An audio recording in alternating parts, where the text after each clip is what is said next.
রং না দেখেই পাশে দাঁড়াবো, নেতাজি ইন্ডোরে স্পষ্ট বার্তা মুখ্যমন্ত্রী মমতা বন্দ্যোপাধ্যায়ের।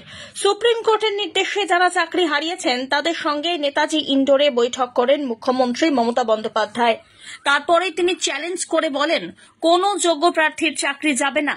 তিনি আশ্বাস দিয়ে বলেন, তিনি সুপ্রিম কোর্টের কাছে ব্যাখ্যা চাইবেন। নেতিবাচক উত্তর এলে যোগ্যদের বিকল্প ব্যবস্থা করে দেবেন বলেও এদিন আশ্বাস দিয়েছেন মমতা। তিনি আরো বলেন, রাজ্য সরকার সুপ্রিম কোর্টের কাছে রায়ের ব্যাখ্যা চাইবে। আগামী 2 মাসের মধ্যে বিকল্প ব্যবস্থার আশ্বাস দিয়েই মমতা বলেন, সবাই চাকরি করুন, স্বেচ্ছায় সকলেই কাজ করতে পারেন।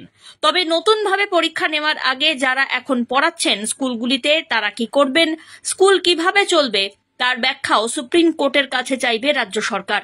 তবে রাজ্য যোগ্যদের চাকরির জন্য যা কিছু করবে আইন অনুযায়ী করবে বলেও জানান তিনি। অভিষেক মানু সিংভি, কপিল সিব্বল, রাকেশ দ্বিবেদী, কল্যাণ বন্দ্যোপাধ্যায়, প্রশান্ত ভূষণের মতন আইনজীবীরা যোগ্যদের সমর্থনে আইনি লড়াই চালাবেন বলেও এদিন স্পষ্ট করেন মমতা। এরপরে মমতার সাফ দাবি, শিক্ষা ব্যবস্থাকে ভেঙে দেওয়ার চক্রান্ত চলছে, তাই তিনি বেঁচে থাকতে যোগ্যদের তিনি কোনোভাবেই চাকরি যেতে দেবেন না। অনিন্দিতা সিনহা রিপোর্ট, আজ বাংলা।